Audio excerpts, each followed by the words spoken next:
Hello, everyone, and welcome to Rainbow Families in Ireland. My name is Ranae von Meding, and I will be your host for the evening. I am a same sex parent to two young daughters with my wife, and I am passionate about raising awareness about the inequalities that children of LGBTQ families still face in 2021. Despite it being almost 6 years on from marriage equality, the majority of children in LGBTQ families are only allowed a legal relationship with one of their parents. This means that the other parent, whichever one is deemed to be the non biological parent, is considered a legal stranger to them.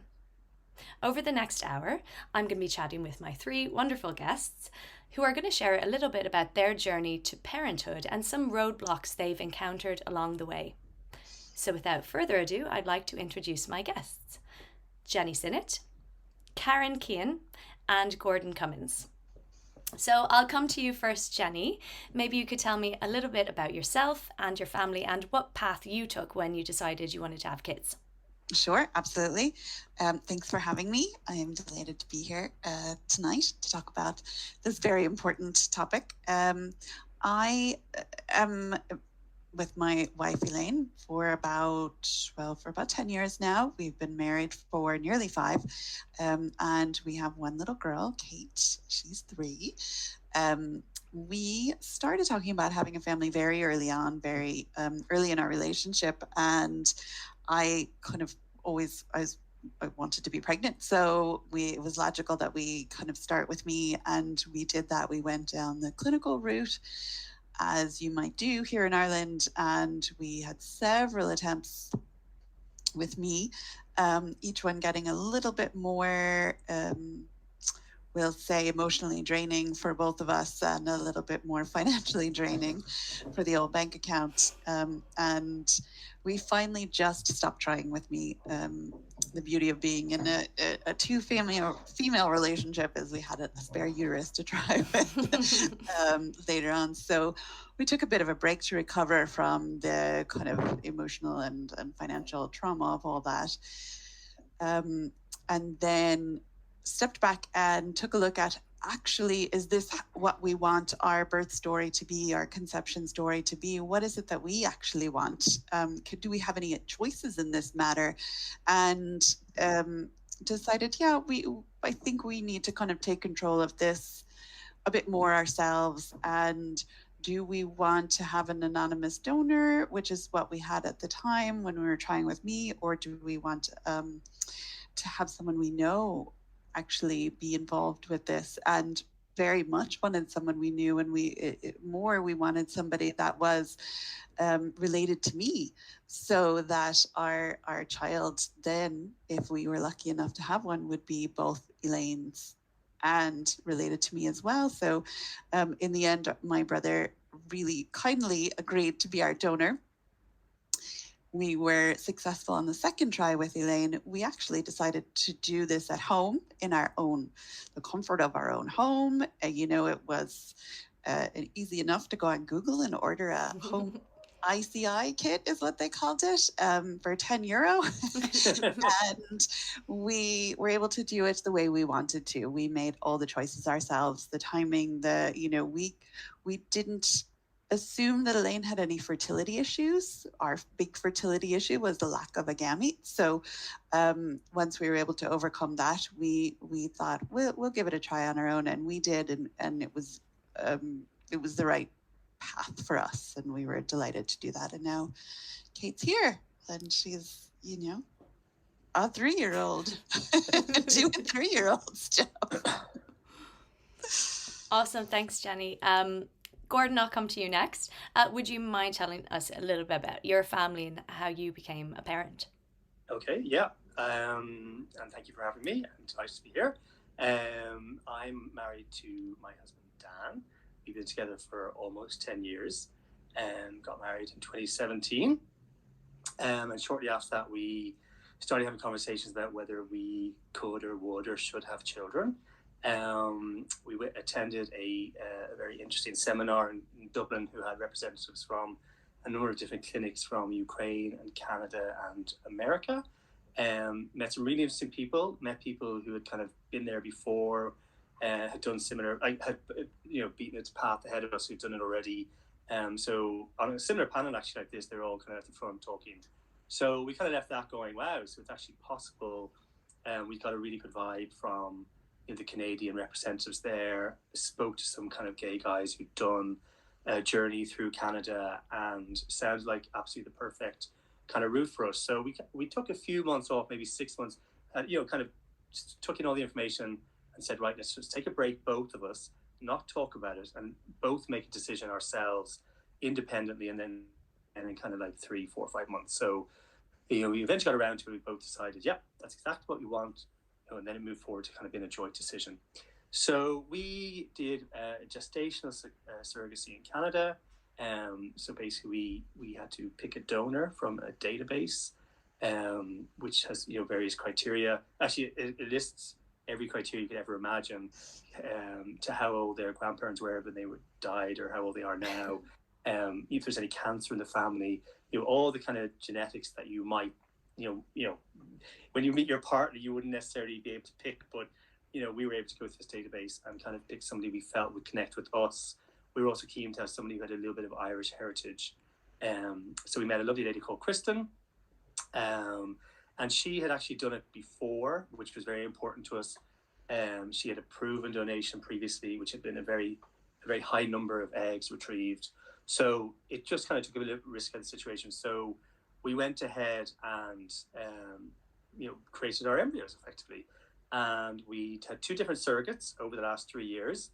And we had Ty 2 years ago, and we had Quiva 3 months ago, in the middle of lockdown in Canada. So that was great fun. And the other reason we chose Canada over, let's say, the US was Canada is the altruistic model where you just reimburse expenses versus the American model, which is very much you're paying somebody a salary effectively to have your baby. So it sat better with us to go the Canadian route, and also we felt that Canadian values were we just liked the vibe we got when we were over there. So yeah, and now we have 2 great kids, and yeah, they're the center of our world. So yeah. Amazing. Thanks, Gordon. We'll talk about the kids a bit later on. And then Karen, I'll come to you. Would you be able to share a little bit about your family, what path you took to become a parent? Hi Renee, hi Gordon, Jenny. So myself and my wife Clodagh, we've been married for almost 4 years. We got married in 2017 as well. We have been together for almost 9 years. And like that, very early on in our relationship, we expressed desires that we both like to have a family and have kids. And now we're very lucky to have 3 beautiful children. We have Freddie, he's 2 years and 5 months as of today. And we have Anna and Oscar, twins who were born 4 months ago. So my wife Clodagh gave birth to 3 of her children. And I suppose for us, we went down a more traditional route for an LGBT couple, whereas we went straight to fertility clinic for treatment. So we didn't really know too much about various options that were open to us. But once we got married, I suppose we felt, and very traditional as well, we got married and we were going to have children. We kind of both felt, I suppose, the fertility body clock beating quite loudly, as I was 36, I think Clodagh was 37 at the time. So we were like, okay, let's not waste time. Let's get on this. And we were married in September, and in December we had our first appointment in a fertility clinic in Galway. And we chose there simply because we knew a couple that had been through the process there, and they had a really good experience there. And they had 2 beautiful children, so it worked. So we were like, let's just do that, and take out the guessing game, really. So we went to Galway. It was like, I always really wanted to be pregnant and carry children. When we first met, Clodagh not so much. And then it was a case of Clodagh, she was like, look, I'm a year older than you. I'll have an odd shot at it first and we'll see what happens. And that's just the way it worked out for us, and things just kind of start falling into place. So we went to Galway. We found out about the donor process. We spent a bit of time picking a donor, an anonymous donor. We went down that route because, to kind of a double-barrel reason. One is we knew how the law was changing in this country. And the second one, and which was important to us, was that the children could trace, if they wanted to, the donor when they become 18. And if they wanted to trace their genetic heritage, and that was important to them, well, then the option was there for them. I suppose that was kind of important to us as well. So we went down that route. We picked a donor. We started trying. It took us a couple of tries, a couple of attempts for Clodagh to fall pregnant. And it was such a learning process in that, because we didn't realise it was going to be such an emotional journey. You know, when that stick is shown up in one line, you know, that's really difficult. And we never realised how difficult that could be, because we were like, look, we'll just crack on with it and see what happens. It doesn't work for you, sure, I'll have a go. And it wasn't like that at all. And we really went through an emotional journey. And with both Freddie and Oscar and Anna, we were very lucky within the pregnancies. We had some dramas with their births, but they were both, Freddie was 6 weeks early and the twins were 7 weeks early. So that led to a lot of dramas and emotional turmoil as well. But, you know, they're all here, they're happy and they're healthy. And yeah, we're very, very lucky. A couple of questions that have kind of just come to me there. Would you be able to maybe explain to people listening who might not know, there are three types of donors essentially: a non-anonymous or an identifiable, anonymous, and a known donor. Could you explain what those three types of donors are? Yeah, so a non-anonymous donor is the donor that we went with. So that's the traceable donor. And so until the law changed, and we'll talk about that, I suppose, in a few minutes, but until the law changed in this country, you had the option when you went to a clinic to use a non-anonymous or anonymous donor. So now, after 4th of May 2020, you can only buy, I think, a non-anonymous donor sperm in Ireland. But so anonymous is anonymous. You don't know anything about them. You won't have any. They haven't given any consent to be traceable. Mm-hmm. And non-anonymous is quite the opposite. You know, at 18, the children can trace and find their genetic heritage, I suppose. Known donors is someone that is known to you. I don't know a whole lot about that. I might let you answer that, Ranae, or Jenny might have a bit more information on that. But yeah, so there were the three options that were open to us. Amazing, thank you. So Jenny, I'll come to you now. So for people listening, Karen, you kind of touched on it. New legislation did come in last year. In May of 2020, the Children and Family Relationships Act, which for the first time in our history has provided a pathway for some same-sex female couples to both be recognised as legal parents to their kids. So could you explain a little bit about that for people who maybe don't know? Sure, exactly like you said, some female same-sex couples are covered under that legislation so that they can be both registered on the child's birth certificate from birth. Now, these couples will have had to meet certain criteria. They will have had to use non-anonymous donor sperm, like Karen was saying. They will have had to do it through an Irish clinic, and they will have had to have given birth here in Ireland. So those three criteria must be met. There is a new donor registry, so the information has to go up into that donor registry in order to get this birth certificate over the line and get both parents on there from the start.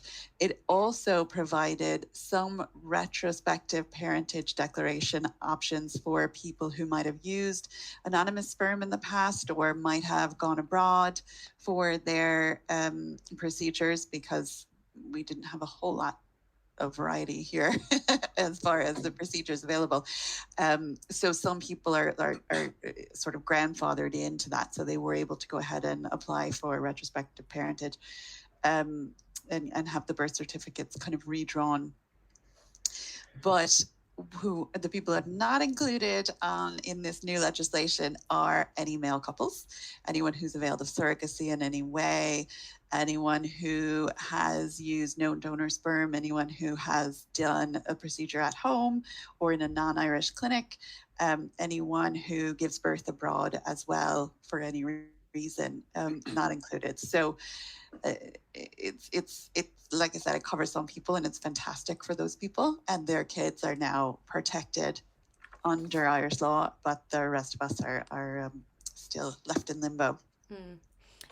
So Gordon, I'll come to you. As we've just heard, there's a huge number of families who are still not protected and children who are still not protected, and obviously one of those main cohorts of people are children born through surrogacy, and obviously yours were born through surrogacy. So how has this left your family completely unprotected? Yeah, so I mean, we don't meet the criteria for pretty much every one of those reasons. I mean, we have a known donor, we had a baby in Canada, we aren't female, so under none of the criteria do we actually qualify at all. So it very much excludes gay men as far as like the legislation goes. So that's immediately it's frustrating for us. And actually, the time when the media was kind of explaining that, oh great, this law is coming through, and basically it blanketed initially the LGBT community was all going to benefit from this. And I read that myself thinking, that's great, fantastic, we're all covered. But only through like kind of further education and like equality for children do we understand that actually it's a very narrow definition, and it's wonderful to be going around trumpeting about this, but actually it's a very ill-educated point to people in general. So thankfully over time, through education and through organizations like Equality for Children, there's more awareness out there, so that helps in giving us hope that it will be resolved in the future. So going back to your question, it's frustrating. We have had various situations over the past couple of years as we did our journey, where we've had problems, because we are not seen as the parents of our two children. I don't know whether people know the difference, but only the genetic dad is recognised under law in Ireland after a lengthy legal process. So for our kids, one of each of us is their parent, and for Tig, it took 2 years to go through that legal process from start to finish. And part of that was COVID, but part of it's there's a lot of documentation to get. You have to get signed affidavits from our surrogate, from her husband, because under Irish law, it is she who gives birth is the mother, and he who's married to her is the father, even though genetically they have no link whatsoever, because we did gestational surrogacy. It was a donor egg, it was our sperm, it was a third-party surrogate. So her husband had absolutely nothing to do with this. And they ran into marital issues after like the surrogacy, and it was quite stressful. We were worried about him not signing some of the legal documents as time went on. So even though the framework in Canada is really, really good, we are both listed on our kids' birth cert, parent 1, parent 2, Dan Gordon. But as soon as we land in Ireland, it's not valid. Our surrogate and her husband are the children. So so firstly you go through that whole process, very expensive process, €15,000 roughly to pay for the barrister, the solicitor, a whole heap of documents. Even at the last minute, as we were going just a month ago to do Tig's, we were told that the judge had recently changed a new judge had kind of changed their opinion on something, and we had to do a whole document on a day in the life of Tig. And that was like how we interacted with him daily, what things we did to further his kind of development, his family structure, his grandparents, how much they were involved. And I remember writing it out going, why am I doing this? You want to know if there's a genetic link here. What has that got to do with this? And what it has to do with, when you go to the courts, number one, you're doing a genetic link for a declaration of parentage. But as part of that declaration of parentage, you are getting guardianship. And part of that, if you in a normal guardianship situation, this is the kind of document you'd have to do. And so this particular judge had done a lot of guardianship applications. And so that judge decided to apply that to a number of cases in Ireland very recently. So it's always changing. The goalposts are always changing. The Solicitor's Office, the CSSO, again, over the last 3 years, a number of things have changed. When we were there with Tig, and normally what you did was you went and did a DNA test with your child on your own. And while we were there, they changed the rules that the surrogate had to be present to sign a document to say, I'm okay to give my child's saliva sample. So that was really challenging. We were lucky. We were in Canada when it happened. If we had not been in Canada, we would have had to fly our surrogate over to Ireland to get this done. Costs are always changing. It's a very high legal cost. The risks are there. You have to manage those as you kind of go through it all. But you're constantly encountering barriers because your children are not recognised by the Irish government as your children. And I'll just give you one other example. We were in Canada having our second baby this year. We obviously was in COVID. There was a lot of restrictions. We couldn't have our parents come over to help look after them. We were very much alone. She was born early, was in hospital for a week in NICU. So it was very tough, very challenging. We were away from home. And then the government introduced a mandatory hotel quarantine the week before we flew back, and Canada was on that list. So at that stage, we were basically told that our 3-week-old baby, who'd been born premature, along with our 2-year-old and us, would all go into a hotel. At which stage we were literally having a nervous breakdown because we thought, how can we possibly go through this? I mean, this is insane. We've been through a difficult pregnancy. We've been away from home for 12 weeks. And now you want us to go into a hotel for 2 weeks with 2 young kids. Where's the formula? Are you going to survive? Like the formula, the bottle warmers, the sterilizers. I mean, we tried to get in touch with them, nothing. So you're literally going, what on earth? Now, thankfully, there's a couple in Ukraine who fought a high court battle and they won.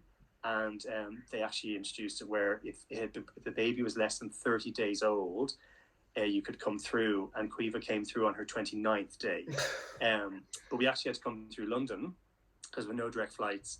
And in London, we were stopped at border control and we were questioned intensively about our relationship to our children because they had Canadian passports, Canadian birth certs, and obviously we were Irish, and the border control in the UK were struggling to see why they should let us through onto the flight to Ireland. And we'd just had our breast milk confiscated because it was frozen, and the UK doesn't allow frozen breast milk in. So now we've no food in the airport, and if we missed that flight, which is in about 40 minutes, the next one wasn't until 10 hours later. So it was a very stressful situation, and what our government needs to recognise is you are putting individuals into these situations all the time. It's just one example, and I'm sure across the many people are LGBT people who are having babies, and there's only been more of us. It's not like we're going to go away. More and more, the younger kids who are coming up now, they're looking at us going, oh, wow, they're all having kids. We can do this too. So, this is where all those barriers need to go away. I mean, they need to go away, and they need to go away soon, because we shouldn't have to go through this. We shouldn't even have to go to Canada in the first instance. Never mind put up with all this stuff when we get home about us not being recognized as their parents. So it's a tough journey. Thankfully, on the positive side, there is a route to parentage that can protect the children to a degree, but it's long, it's expensive, and it shouldn't happen. So, I think it's very clear, to anyone listening who maybe wasn't aware of how bad the situation was for some families. I think it's so clear that children are being victimized and discriminated against and treated as non-entities of their own country, really. Yeah. And it has to change. Absolutely. Karen, I'm going to come back to you because obviously your family has been one of the families that has been able to benefit from this new legislation, and you've also had the experience of going through both routes to that. For one of your children, you had to go to court and get the declaration of parentage and then re-register a birth, and then for the twins you were able to do it right from birth. So would you tell us a little bit about those two processes, and also I suppose just to highlight how much easier life becomes once your country actually puts legislation in place to recognise your family. Absolutely. Look, we're one of the lucky ones. We're in a minority in the sense that, that there's a small amount of children, LGBT couples, children that are protected. And my children are now protected because they have a legal relationship to both their parents. And we were lucky. It was only a short time that we didn't have that. It was only for the first 18 months of Freddie's life that he didn't. He only had, the legal connection to Clodagh. But that changed because, look, it worked out for us in the sense that we went through the clinical treatment. We stayed within the parameters at the time when we were looking at starting a family. We knew about the CFRA, the Children and Family Relationship Act of 2015. We knew there was parts in that act that needed to be commenced to give our family protection and to give me parentage as such. So we knew to an extent what we were doing, and it just happened that things worked out for us that way, and we got lucky along that path.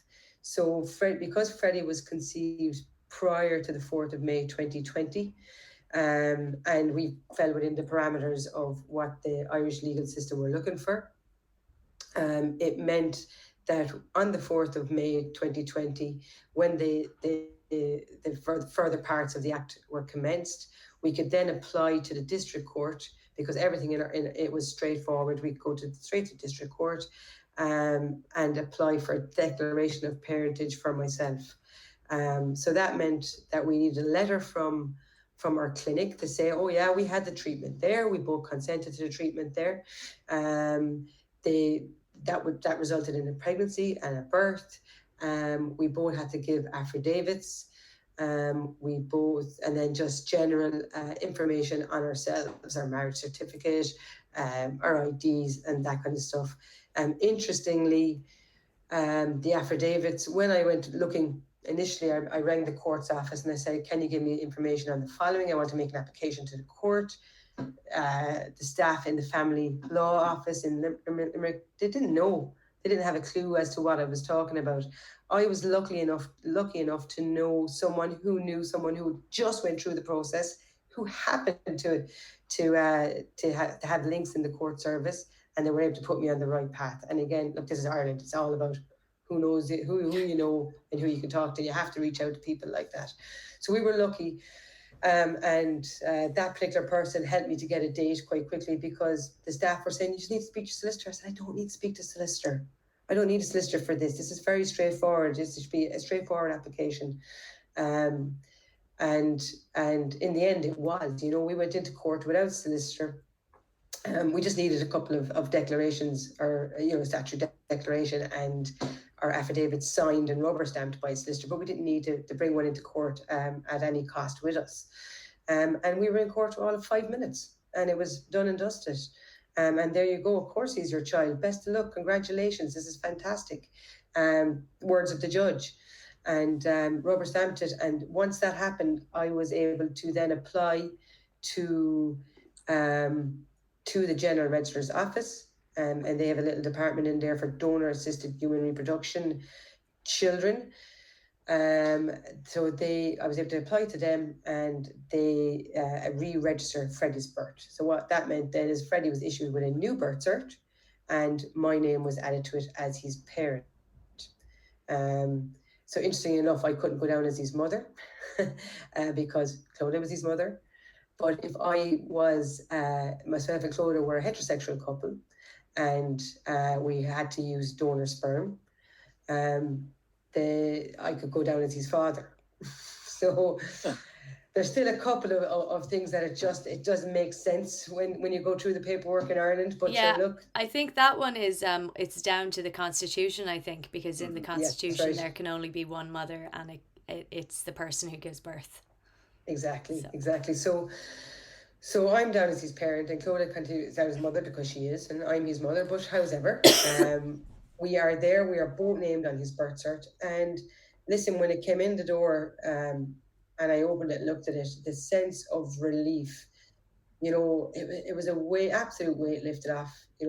I'm a crier in this family. I cry at everything. I cried all day long. we celebrated that weekend. I cried more. I remember putting him to bed that night and just feeling a sense of awe, relief, love, protection.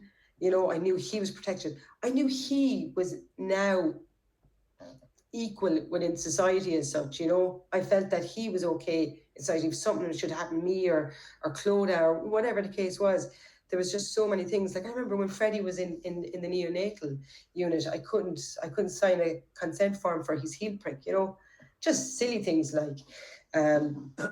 So it was definitely a huge sense of relief. And I remember I posted on my social media about it, and people couldn't believe that I had to go through that, and we had to go through that as a family. And we spoke about this before, but having that connection to how something might feel, and we're going back to the marriage equality of 2015 and the huge impact and the level of passion and emotion that had. This reminded me of that time, and that's how I explain it to people. Do you remember how you felt? Do you remember how you felt on the 23rd of May when you woke up and you knew this was happening? Or when people used to say to me, sure, you can get married. You're the gays, you can get married. No, we can't. Oh, really? Why? And it was like, oh, he's not your son? Really? Why? And in one way, that's fantastic that people just accept your family for who your family are. This is modern society, and families are all shapes and sizes. And, like, people were very accepting of that.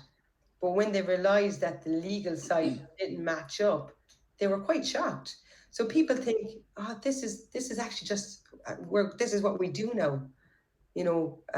People that can get married can have families, and all the legal things are there in place for them. But we need to. This is why we have these panels and these discussions, and is to say no, it's not, and it's not just, and it's not fair, and it's not equal, and we need to keep talking about it. So I felt all those kind of things when I had Freddie's birth cert in my hand again. And then, because we decided, okay, we've got some sperm left and we want more children, we will go again. And Clodagh got pregnant after the 4th of May. She conceived in 2020. And this time I was in the car waiting while she was conceiving, and because of COVID. But because the law had changed and the Children and Family Relationships Act had been commenced, it meant that when the twins were born, I just had to apply to the General Registrar's Office directly, and we were able to obtain their birth cert without any need to go to court. The only thing we have to do differently is we still have to sign a statutory declaration. Not all parents have to do that, but we had to do that. And we needed a certificate from our clinic. But other than that, it's a very straightforward process now to be able to contact the GRO, General Registration Office, and have a birth cert. So our twins were among the first in the country to have that legal protection, where both their parents, who are two women, have their names on their birth cert. So yeah, again, when that came in the door, it was this kind of same sense of feeling. But however, I've learned a lot more over the last 12 months as well. And there's Oscars given out a lot in the background here. But I've learned a lot more about those who are nowhere near getting that same recognition. And for me, it's about the children, it's about our children, those that we need to protect, always need to protect in society, the most vulnerable at times in society, that and it's just, it blows my mind in 2021 that we don't have that Gordon, Jenny and Rennie, you don't have that. And this is why this conversation needs to keep happening, and it needs to happen on a larger scale, and more people need to know that there are children out there that are being treated as second-class citizens because they cannot have a legal right to their parents. Yeah. And Karen, I think, it's great to hear how, it's still not exactly straightforward, but it's much more straightforward going forwards for many families, and hopefully one day we'll get to a point where, well, no, we will get to a point one day because we're not going to stop until we do. When Exactly, we all have the Renee, same. and you've been beating that drum for a long time, and I have great respect for you for doing that. You're not going to stop, but it shouldn't be. And Dan touched on, or Gordon touched on this. It shouldn't be that difficult. Mm-hmm. It shouldn't be. These are the families that we decided to have, that we love, that we that have become such a rich part of our lives, that we've given up so much to create. And we do that with great love. And we just don't have that little tick the box to be able to protect them. It's just so wrong. Yeah, it is. And we shouldn't have to do this. We should have people that are out there making the laws and the legislation and saying, actually, because there are experts that are studying this, that are researching this, that are writing the law, should be able to say, actually, hold on, this is modern society, this is modern Ireland. We need to look at this and we need to change it as soon as possible to protect people. Yeah. Absolutely, I agree. I don't think it should be on us as parents and parents of young children to be making this change. But however, we must, so we do. Jenny, I'm going to come to you. Before Elaine became pregnant, like you were aware of the legislation and how it impacted your family, but then in reality, when that actually became your reality, when Kate was born, how did that affect you? Yeah. We did know what we were getting ourselves into, and that we wouldn't be protected under the CFRA. We drew up our own donor agreement to put protections in that way, with consulting a family solicitor. So we knew what we were facing, but we went to register Kate with the registry office, and neither of us changed our surnames, so we wanted Kate to have a double barred surname, so that there were no problems when traveling. If I was traveling with her, I wouldn't have as much of a hassle at border control and whatnot. So even just that seems very small act turned into a huge rigmarole. It went up the chain.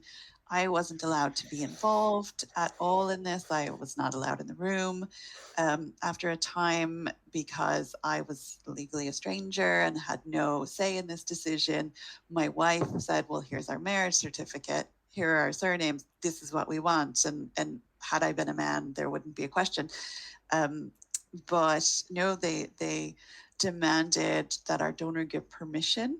In this case, our donor is my brother. And that we said, well, that will violate our donor agreement, which specifically he has signed off any right for any decisions in this child's life. So you are asking us to violate our donor agreement with my brother and his family to tick your box here. And eventually we had to turn over our donor agreement. They had to see the full unredacted version of it. That's on file somewhere in the registry office. They couldn't quite explain why they needed it, but for them to be able to give Kate the name that we had chosen for her, my brother, our donor, had to sign off on that. So that was one of them. We've all been through this other process where my family's in the States, so I wanted to travel home with Kate as soon as it was possible to do that. And to get her passport, Elaine had to sign an affidavit that said she's a sole parent. There's nobody else who takes responsibility for Kate. She is a single parent, and I don't exist. So she had to sign an affidavit to say that I didn't exist. So that was violating our marriage contract there. The government, again, asked us to violate our own marriage contract that they had issued us. So those kinds of things, we knew they were coming, but they were awful. They were just awful to go through. The big one for me, and this one, I guess I wasn't as clear on this at the time, I'm very clear on it now, is that I'm a dual Irish American citizen, but Kate cannot avail of citizenship rights through me. So she could never get her American citizenship through me for any future, say, travel or study or work in the States. She only has one parent, and that one parent is Irish, and she won't be able to avail of US citizenship. And that even if the law changes, even if I can apply for a retroactive declaration of parentage. At the time of her birth, I was not on her birth certificate. So the US law as it stands right now is that they cannot entertain any citizen application for her. So that kind of eliminates that. It would be great for her to have that as an option, but it's not going to happen. Things like, you know, I can see my mom's expressions in her, and I can see my dad's. She has my dad's little twinkle in her eye, and he passed before she was born. So I love being able to see that. But they are legal strangers to her. She has a huge family in the United States. You know, she's got 8 boy cousins over there.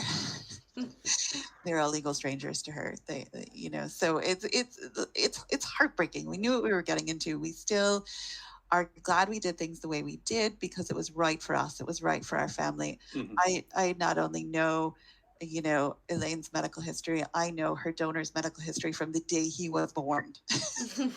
I know everything about his mental, his physical, his health history. I have there are no surprises that are going to come at us at any time. So we're glad we did things the way we did, but it's still really difficult. And some of the day-to-day things, not being able to sign, like you said, for a heel prick for Freddie. I can't sign for vaccinations for Kate. I can't officially register her for school. I can't make any health decisions. You know, that all has to be Elaine. And right now I am the stay-at-home mom. So, you know, Elaine has to take off work to do these kinds of things. So it's just really, it's hard. I'm her mom in every single way, except for the government. They just consider me some stranger who lives here with them. And I think it's a really good point that you raise about the extended family, because that's not something that people tend to think about.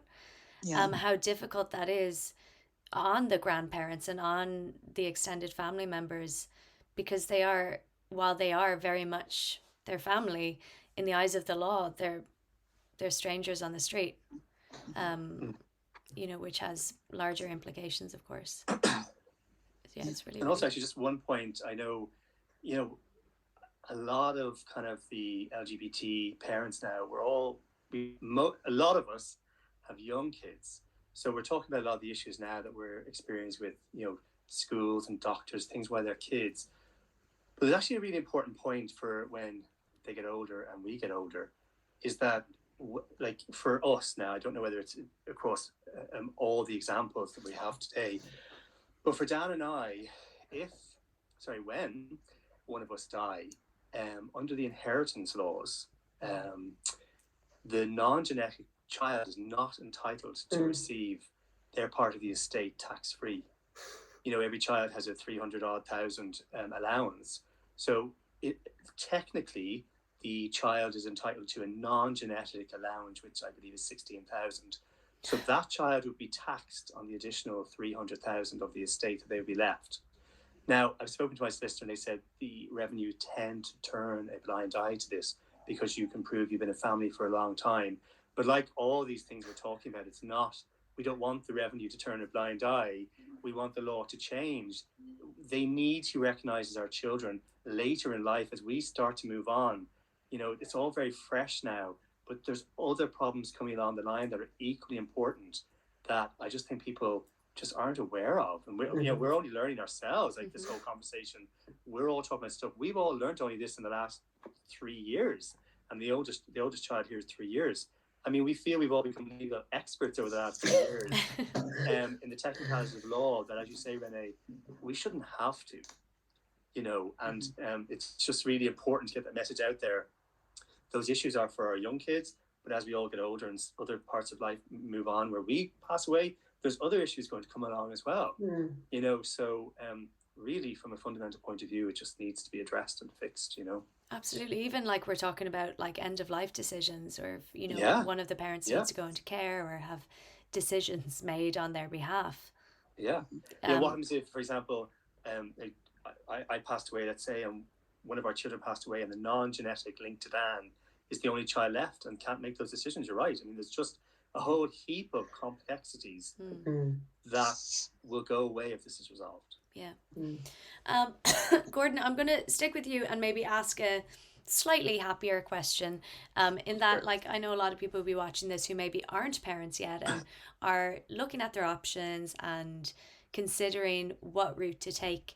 And so what kind of advice do you wish you had been given a couple of years ago? What do you wish you had known before you embarked on your journey? So I think the first thing I would say is that there's a lot of help out there.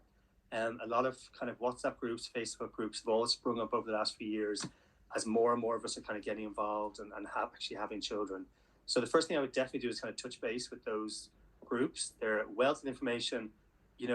We've all done it before. We've all led a path here. We have friends who've done different paths. If there's a gay couple or a gay man watching this who wants some advice, we're here. There's WhatsApp groups you can join, even if you're only just thinking about it. So, definitely learn from our mistakes. That's what we're here for. We've shed the tears, so hopefully you don't have to shed so many. The other thing I would definitely advise from a kind of a surrogacy IVF point of view is try and minimize risk where financially possible. And I'll just give you a couple of examples of that. So with our clinic in Canada, they had a price for a normal IVF cycle, which might have been, let's say, I don't remember, it was €15,000, let's say. And they did a program where for €40,000, they guaranteed you 2 children. So what that meant is for the price of not even 3 cycles, 3 transfers, you could do as many embryos as you liked until you had 2 live births. So for that extra 10K, which isn't an insignificant amount, but if you talk to people who've been through IVF and they've done a number of cycles, you get to your 4th or 5th cycle, you're burning money. So, where you can financially afford it, get that risk out of the way, because there's so much going to go on emotionally, financially. Just get rid of risk as much as possible. Another example I give you is insurance. So in Canada, when you're having a baby through surrogacy, there's 2 insurance companies that will cover you. And they're very expensive, like €6,000. So a lot of people decide not to do it. Now our baby was born early, was a week in NICU, and that cost $10,000 a day. So our insurance that was €6,000 suddenly felt very cheap to us. But also, not only that, it meant that when she was there in NICU and we were standing by the bed, the money, and you don't want to worry about the money. You can't sit there going, oh, geez, I don't want her in more than 3 days because we only have $30,000. It needs to be dealt with. So, as I said, just minimize the risk where you can. A couple of other small things is like, be proactive. Don't let emails sit around. The surrogacy world moves very fast. And if you found a donor, do what you need to do to get the contract signed. When you find a surrogate, do what you need to get it signed. Don't hang around. Like, we turn stuff around within a few days, and that really helps. Like, we know people who've lost surrogates, lost donors because they just weren't getting back quick enough, and another offer came along. So definitely be proactive. Talk to different clinics in Canada. Like, for example, there's probably about 10 different clinics that do IVF, and there's probably 10 agencies that do donors and surrogates. So you need to get a feel for which agencies are busy, i.e. you'll have to wait a long time for, let's say, a surrogate or a donor, and the ones that are kind of, on the ball, they seem to have a lot of, people on their books to be able to offer.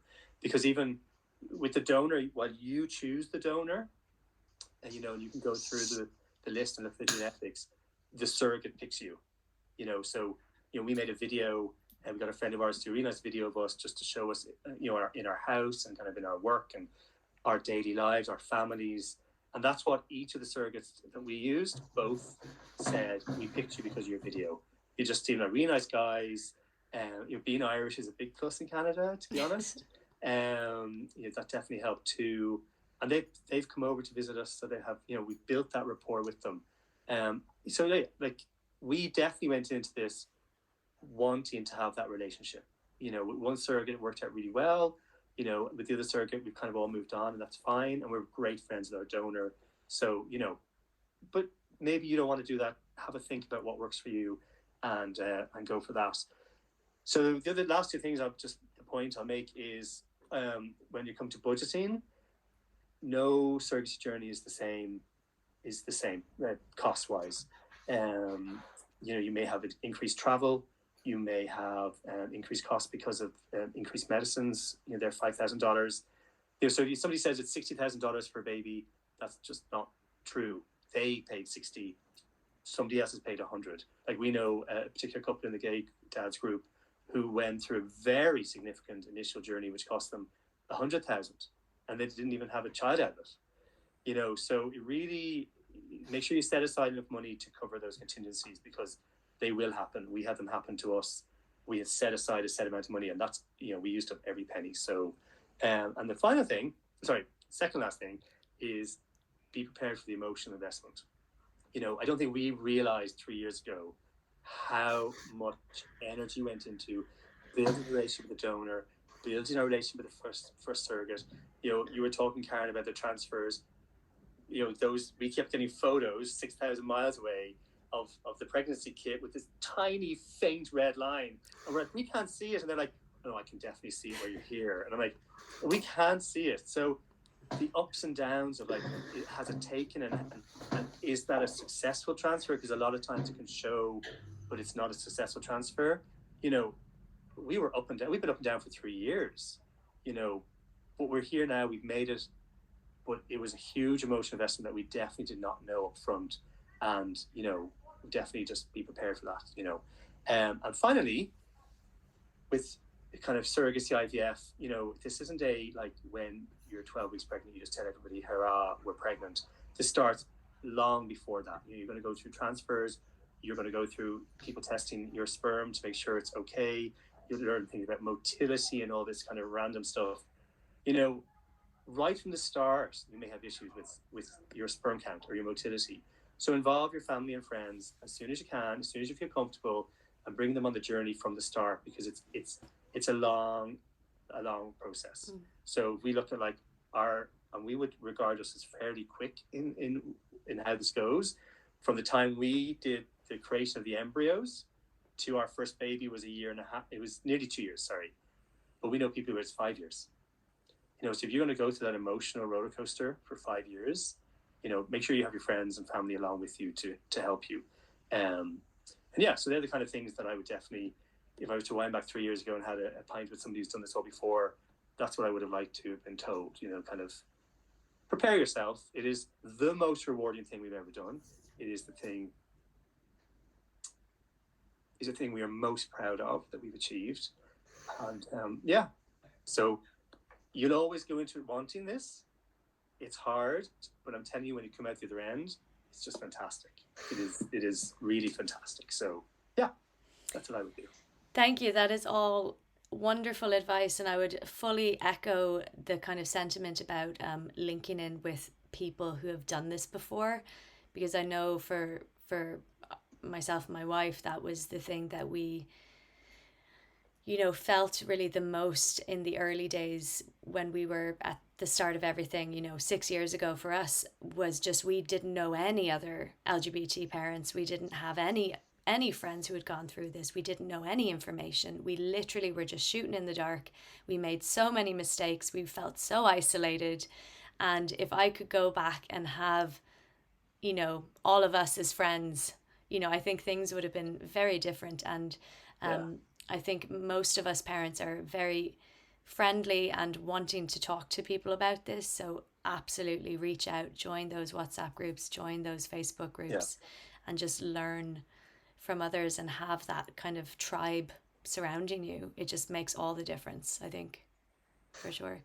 Jenny, go ahead. One other thing I think I'd say, just to people in general, just for me, I would love, if especially younger people who are watching this, educate yourselves. We're obviously, you probably look at us as the oldies, but really we're here fighting for things that you will want later in life. Not all of you, some of you will, some of you won't, but really educate yourselves, because we need your help. Us, we're a small group. I don't know how many people there are, maybe a couple of thousand of us who have had kids, but we need you guys who are going to be tens of thousands having kids in 20 years' time to understand what's going on and to help us fight for this equality. Thank you. Jenny, I'm going to go to you with that and just ask you if you have something that would be, I suppose, your hope for the future and your hope for Kate's future. And, when you're asking people who want to help, because people do want to help when they hear about how unequal life is for our kids and our families, how do you ask people to do that? How do people help and be strong allies? Well, the first thing is to just make people aware of the situation. The people that I talk to, I think Karen touched on this. You'll say, no. They'll say, we voted. That's taken care of. You could get married. So obviously you share all the same rights that I have in my marriage. It's kind of mind-boggling, and I can say things like, no, if something happened to Elaine in childbirth, her parents have more of a legal right. I have no legal right. I have no connection to this child. That I was there from the conception. I was there, rubbing the swollen feet. I was reading all the books. I was getting ready. I bought all the gear. So but I would have no right. So I kind of use that as an example, or say things like, she's in a creche with 15 other kids. Why is she not equal to them? So I just use those to highlight, to make people aware of what's going on, and then tell them to just talk to their TDs. Next time they have a chance, write a letter. Say, hey, I just found out that my friend is a legal stranger to her daughter, and I don't understand this. I don't think it's right. I don't think it's fair. We have, through Equality for Children, which is a voluntary group that's come up a couple of times here, there are templates for things. There are calls to action there. We're always looking for more volunteers and more outreach. But it's really just to make people aware of what's going on is the first step, to get them to get involved by being an ally, by spreading the word, by educating other people. And finally, you asked me what my hope for Kate was. My hope is that she never remembers how many meetings we went to and how many tears we cried over this. And she never knows what her birth certificate looked like when she was born. I don't want to ever have to explain this to her in any way, shape, or form. Her life is already interesting enough. She's the one in the playground going, did you know I have two moms? And that's going to be her life. So I don't ever want her to know about Equality for Children and all the Trojan work that her moms are trying to do here, and that all the volunteers are doing. I don't want that to be in any of her baby books. I just want to be her parent, and for her to know that was just always the way. Yeah. Karen, finally, I'll come to you and just ask you if you have anything that you usually would, say to people who are looking to show their support for LGBTQ plus families, and how do people help? Yeah, I mean, both Jenny and Gordon touched on it there. Educate yourself. If there are young people who hope in watching this and they hope in the future to have families of your own, get on the Google machine, look stuff up, educate yourself. The Equality for Children website is fantastic. There's people bearing their souls, their family souls. We're telling very personal stories in order to gain equality, and there's a lot of people, whilst you can prepare for the future, there's a lot of people, making that pathway for you, and as Gordon said, help us, and get on the websites, have a look at what's going on, have a look at the legislation. When you read it once or twice, it looks a bit of like legal jargon at first, but then you read things, you say, actually, you know what, there's no sense in that. It's very straightforward. Ask the questions, reach out. A lot of people are really willing to let you know what's going on, and help you to get on the pathway of educating yourself around it, and make it right for our children, so that your children don't have to think about it, and think of and with the Equality for Children website, there's a petition there that you can sign. There's various donation platforms to keep this program alive. Get involved with that. TDs are going to be coming knocking. There's local councillors, not a clue. When I talk to some local councillors through my work, they're like, what are you on about? There's a real lack of education there from people that you would expect would know something or two about it. So keep talking to people, ask the TDs what's going on, ask them why is this happening, and what are they doing to rectify it. They are the lawmakers. So get on them. I know we have enough to get on them about, but this is talking about children that are not being treated equally in a modern day society. So the other thing I would say is try for yourself. I always say to people, try and put yourself into those shoes, stop, take a breath, listen to some of the stories you've heard here tonight, and imagine that was you and how that would make you feel. Because sometimes when you can really feel and connect with a story, then you want to affect change. And that's why I always bring it back to the marriage equality and how passionate and emotional and how raw that was. And people's grannies went out and voted and fought for their grandchildren to have the same rights. Best friends, family members.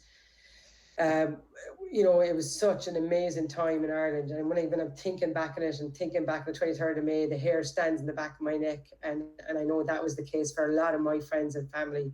There was a lot of tears shed. There was a lot of real tight hugs afterwards. And it was like, wow, we affected change in this country that's going to be better for us and better for our children. And that's how this campaign feels to me as well. And it needs to feel like that to people that have yet to have children, So engage with the feeling. And if you look at it, kind of boil it way back down, these families exist. It's not a difficult thing to wrap your head around. Our kids are here. Yeah. They've been doing this in other countries for a very long time. If you take a look around, best practices out there. What's working? Find it. In fact, we've done these studies. These studies exist. Here's what's best to protect our children. Yeah. Just get on it. Just do it. You know what? I hope for my kids for the future, like that, they won't have to think about this, and they'll say, "Oh, look, yeah, our parents got out there and did that. Now, what cause can I get out there and battle for?" Yeah. And it's so far away from this. Yeah, for sure. So we're just about finished, but I just wanted to ask you one last question. It's either going to be the easiest thing to answer or the hardest, and that is, what is your favorite thing about being a parent? And Gordon, I'll come to you first. My favorite thing about being a parent is when I go in the morning and my son wants to give me a big smoosh. And so he wraps his arms around me and just puts his head into my neck and he says, "Papa, I miss you." And it's just so sweet. Every morning we lie down, we have a little cuddle in the morning before the day starts and it all gets a bit crazy. And it's the two of us. And I get that smooch from him and I'm like, yeah, I'm ready for my day. And as I said earlier on, just being a parent, being a gay parent, we use the word pride a lot in the gay community. And I just feel an overwhelming sense of pride in what us as a community have achieved over the last, 20 years, what personally myself, my husband have achieved over the last 3 years, and the pride in what my children are achieving now and what they'll achieve in time to come. That's what my heart bursts with, just pride. And that's what makes me proud, by the way. I'm proud to be gay. I'm proud to be a gay dad. That pride will always be there, always. And Jenny, I'll come to you next. I guess it's seeing all these things through Kate's eyes again. It's discovering the world and everything in it with her all over again, and everything is just new and sparkly and amazing and fantastic, and every day just turns into the best kind of adventure. So I think that's it for me. And Karen, I'll come to you finally. Yeah. For it's been the most wonderful adventure for myself and Clodagh. It's definitely given us a new outlook on life, on the world, on the planet. Um, we've like like I love the smooches thing, but God, I love I love seeing the world from their eyes. Jenny, you're right, all that kind of stuff, the hugs, the kisses, the smiles. Our twins have just started smiling and engaging and gooing and gahing at us in the last couple of weeks, and like your heart will just explode. Like, it's amazing. Freddie is the most gentle soul I've ever met in my life. Watching him play and learn and think and understand the world around him, watching him with his new siblings and how he loves them and takes care of them and minds them. It's like, myself and Chloe, like, we're getting this right, aren't we? We're getting this right. We're doing something okay. We're doing good, aren't we? And I think that's probably one of the best feelings is when our kids do something, whether it's a kiss, a hug, a smile, a funny little saying, whatever it is. Because, I like all day I could watch them. But when they do something and myself and Chloe just click eyes together and look and give that little nod and smile and assurance and love to each other that, yeah, this is a good thing here, and we're so blessed to have it. That is the most magic moment for us about being a parent. Thank you so much.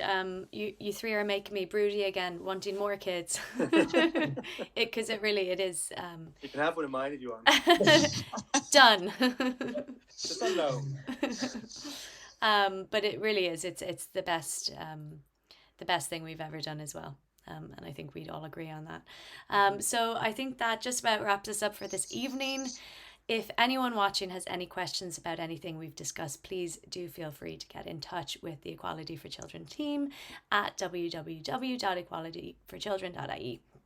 And I would just again like to say a huge thank you to all of our panelists, Gordon, Jenny and Karen, for giving your time tonight. It is very precious as a parent, so thank you so much. And thank you to everyone who is tuned in to listen and to learn a little bit more about parenting as an LGBTQ plus person in Ireland.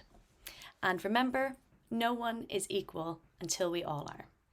Thank you and good night. Good night. Thank you, Ranae.